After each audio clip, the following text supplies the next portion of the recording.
Filipino 6, Quarter 4, Week 6, Milk Base.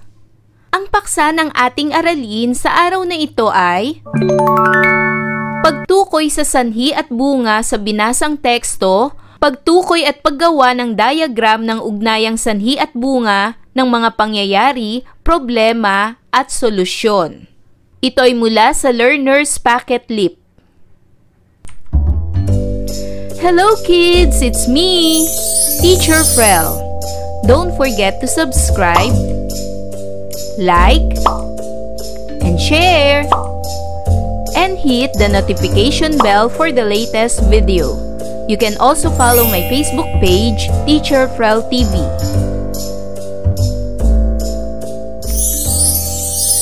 Sa araw na ito ay pag-aaralan natin sa asignaturang Filipino ang pagtukoy sa sanhi at bunga sa binasang teksto, pagtukoy at paggawa ng diagram ng ugnayang sanhi at bunga ng mga pangyayari, problema at solusyon. Para sa most essential learning competencies, natutukoy ang sanhi at bunga sa binasang teksto.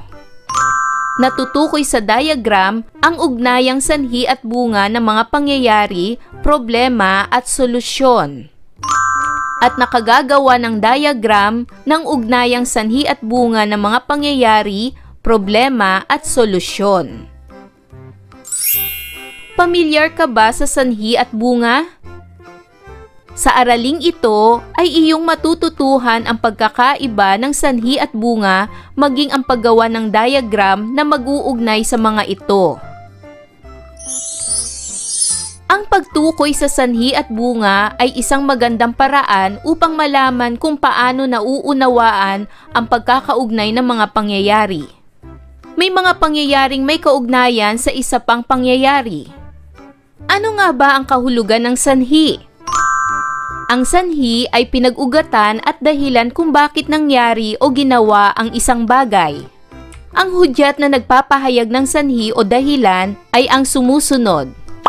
Sapagkat o pagkat, dahil o dahil sa, palibhasa, kasi, at naging. Ano naman ang ibig sabihin ng bunga? Ang bunga ay ang resulta o kinalabasan ng mga naisagawang pangyayari. Ang hudyat na nagpapahayag ng bunga o resulta ay ang mga sumusunod. Kaya o kaya naman. Kung kaya, bunga nito, at tuloy. Halimbawa, naiwan ng pampasaherong jeep si Lito kaya nahuli siya sa pagpasok sa paaralan. Ang hudyat na ginamit sa pangungusap na ito ay kaya nahuli sa pagpasok sa paaralan. Muli sa pangungusap na ito ay alamin natin ang sanhi. Ang sanhi sa pangungusap na ito ay naiwan ng pampasaherong jeep si Lito. At ang bunga nito ay kaya nahuli siya sa pagpasok sa paaralan. Ano naman ang ibig sabihin ng diagram? Ang diagram ay isang paglalarawan o drawing para maipakita ang presentasyon. Ilan sa mga halimbawa ng diagram ay flowchart, Venn diagram, o fishbone diagram. Ano naman ang ibig sabihin ng solusyon? Solusyon, ito ay sagot o kasagutan sa mga problema. Pag-aralan natin ang isang halimbawa ng diagram. Naiwan ng pampasaherong jeep si Lito. Ito ay ang sanhi. Sumunod, nahuli siya sa pagpasok sa paaralan. Ito naman ay tinatawag nating bunga. So ang sanhi ay naiwan ng pampasaherong jeep si Lito, kaya ang bunga nito ay nahuli siya sa pagpasok sa paaralan. Ngayon naman, ang sumunod ay ito ay tinatawag nating solusyon. Unang solusyon ay mas aagahan ang paggising sa umaga. At pangalawang solusyon ay ihahanda agad ang mga kailangan sa pagpasok sa paaralan. May napansin ka bang pagbabago sa iyong kapaligiran? Ano kaya sa iyong palagay ang sanhi ng mga ito? May maganda bang bunga ang mga pagbabagong ito? Pakinggan ang pagbasa ng inyong kapamilya sa maikling kwento at gawin ang mga gawain sa ibaba. Bago yan ay basahin muna natin ang mga talasalitaang ito. Una, ang salitang pagdiriwang. Ang ibig sabihin nito ay selebrasyon. Pangalawa, ang salitang dukha. Ibig sabihin nito ay mahirap. At pangatlo, ang salitang tradisyon. Ibig sabihin nito ay kaugaliang pamana o kinamulatan. Ngayon ay basahin na natin ang isang maikling kwento na may pamagat na minsan nagalit ang ilog. Tuwang-tuwa ang mga taga-baryo dahil nalalapit na ang kapistahan ng patron ng Nuestra Señora de Buen Viaje. 3 araw na pagdiriwang at walang tigil na handaan ang selebrasyon para dito, mayaman o dukhaman. Naging tradisyon na sa ating baryo na ilibot ang patron sa kayambangkang may dekorasyon tulad ng prutas at gulay, sabi ng kapitan. Napakaraming biyaya ang ipinagkaloob sa atin ngayong taon at higit na maraming isda tayong nahuli ngayon. Napakaamo ng dagat, kaya nais kong higit na masaya at makulay ang kapistahan ngayon. Ngunit napakarumi na ng ilog, naging tambakan na ito ng basura, sabi ng isang dalaga. Bukas ay ipalilinis natin ang ilog. Ngunit lumipas ang ilang araw ay hindi napalinis ang ilog. Hindi ko napalinis ang ilog, sabi ni kapitan. Pero tiyak namang mahahawi ang mga dumi at sukal sa pagdaan ng bangka sa araw ng prosesyon. Araw ng kapistahan, handa na ang mga tao sa prosesyong magaganap. Nasa bangka na ang patron. Kay ganda ng ayos at maraming dekorasyon. Ilan lamang ang dapat na sumakay, ngunit bata at matanda ay nais sumakay at hindi sila nakinig. Napakarami ang sumakay sa bangka para sa prosesyon hanggang sa parang lulubog na ang bangka. Marami ang nais na tumalon. Ang iba ay humiyaw sa sigaw. Ang iba naman ay nagdasal. Hanggang sa tuluyan nang lumubog ang bangka. Kinabukasan, laman ng pahayagan ang 205 na namatay at ang iba ay nawawala pa. Saka naisip ni kapitan ang ilog na pinarumi ng mga tao. Ngayon ay dumako na tayo sa pagsasanay bilang isa. Suriing mabuti ang mga pangungusap. Sa inyong papel, isulat kung sanhi o bunga ang mga nakaitim na salita. Para sa unang bilang, tuwang-tuwa ang mga tao dahil nalalapit na ang kapistahan. Ang nakaitim na salita ay dahil nalalapit na ang kapistahan. Ito ba ay sanhi o bunga? Tama! Ang nakaitim na mga salita ay sanhi, dahil ito'y gumamit ng hudyat na dahil. Ang bunga ay tuwang-tuwa ang mga tao at ang sanhi nito ay dahil nalalapit na ang kapistahan. Pangalawang bilang, unti-unting lumulubog ang bangka dahil marami ang nakasakay. Ang nakaitim na mga salita ay unti-unting lumulubog ang bangka. Ano kaya ang nakaitim na mga salita? Ito ba ay sanhi o bunga? Magaling! Ang nakaitim na mga salita ay bunga. Dahil marami ang nakasakay, kaya ang bunga nito ay unti-unting lumulubog ang bangka. Pangatlo, malapit na ang kapistahan, kaya abala sa paghahanda ang mga taga-baryo. Ang mga nakaitim na salita ay kaya abala sa paghahanda ang mga taga-baryo. Ang hudyat na ginamit ay kaya. Ang nakaitim na mga salita ba ay sanhi o bunga? Magaling! Ito ay bunga. Malapit na ang kapistahan, kaya ang bunga nito ay abala sa paghahanda ang mga taga-baryo. Pang-apat, maraming tao ang namatay dahil sa kapabayaan. Ang nakaitim na mga salita ay dahil sa kapabayaan. Ito kaya ay sanhi o bunga? Tama, ito ay sanhi. Ang bunga ay maraming tao ang namatay. Ang sanhi nito ay dahil sa kapabayaan. At panglima, ginawang tambakan ng ilog kung kaya nagalit ang kalikasan.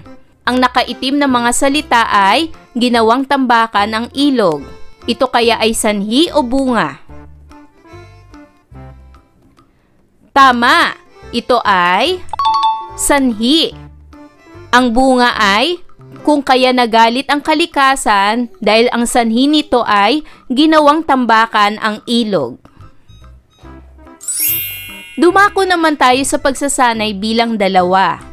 Sa iyong papel, isulat ang mga pangyayaring may kaugnayan ng sanhi at bunga. Para sa unang bilang ay ang sanhi. Ito ay ayon sa ating binasang maikling kwento. Ang sanhi ay naging abalang-abala ang kapitan. Ano kaya ang bunga nito ayon sa ating nabasang maikling kwento? Tama! Naging abalang-abala ang kapitan, kaya ang bunga nito ay kung kaya hindi na niya napalinis ang ilog. Pangalawa, ang bunga naman ay marami ang namatay sa naganap na prosesyon. Ano kaya ang naging sanhi nito? Tama! Ang naging sanhi nito ay dahil unti-unting lumulubog ang bangka kasama ang di mabilang na sakay nito. Kaya ang bunga ay marami ang namatay sa naganap na prosesyon. Pangatlo, ang bunga ay maraming biyaya ang dumating sa mga taga-baryo. Ano kaya ang naging sanhi nito? Tama! Ang sanhi nito ay sapagkat higit doble ang inani nilang palay kung ihahambing sa nakaraang taon at higit na maraming isda rin ang nahuli ng mga tao. Kaya ang bunga, maraming biyaya ang dumating sa mga taga-baryo. Pang-apat, ang sanhi naman ay ginawang tambakan ng mga basura ang ilog. Ano kaya ang bunga nito? Tama! Ang magiging bunga nito ay kung kaya nagalit ang kalikasan at kumuha ng buhay. At panglima, ang bunga ay mayaman o dukha ay nagdiwang para sa kapistahan ng patron. Ano kaya ang sanhi nito? Tama! Ang sanhi nito ay sapagkat ito ay naging tradisyon na sa kanilang nayon. Kaya ang bunga nito ay mayaman o dukha ay nagdiwang para sa kapistahan ng patron.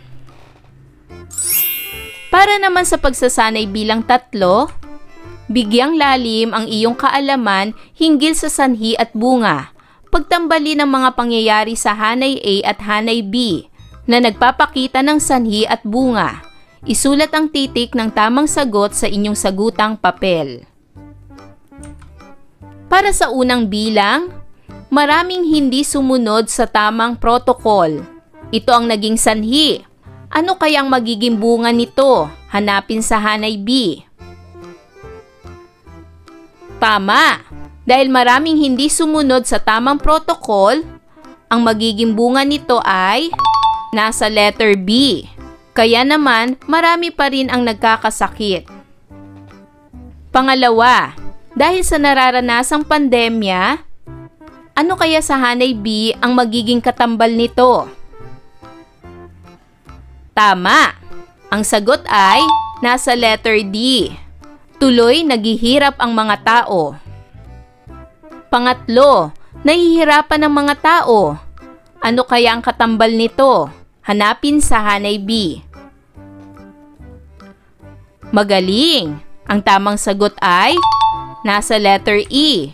Nahihirapan ang mga tao, bunga ng kawalan ng hanap buhay. Pang-apat, wala siyang pagsisikap. Ano kaya ang katambal nito? Hanapin sa hanay B. Magaling! Ang tamang sagot ay nasa letter A. Wala siyang pagsisikap kung kaya hindi siya nakatapos ng pag-aaral. At panglima, naligo siya sa ulan. Ano kaya ang katambal nito? Tama!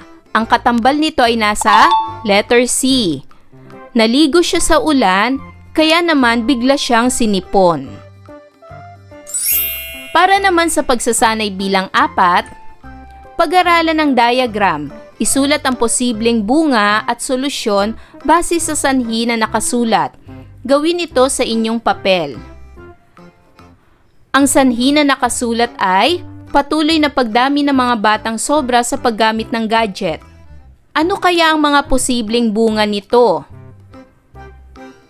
Ang mga posibleng bunga sa patuloy na pagdami ng mga batang sobra sa paggamit ng gadget ay nababawasan ng atensyon sa pag-aaral, nagkakaroon ng problema sa mata, at pagkakaroon ng hindi tamang oras ng pagtulog. Ito ang mga posibleng bunga ng mga batang sobra sa paggamit ng gadget.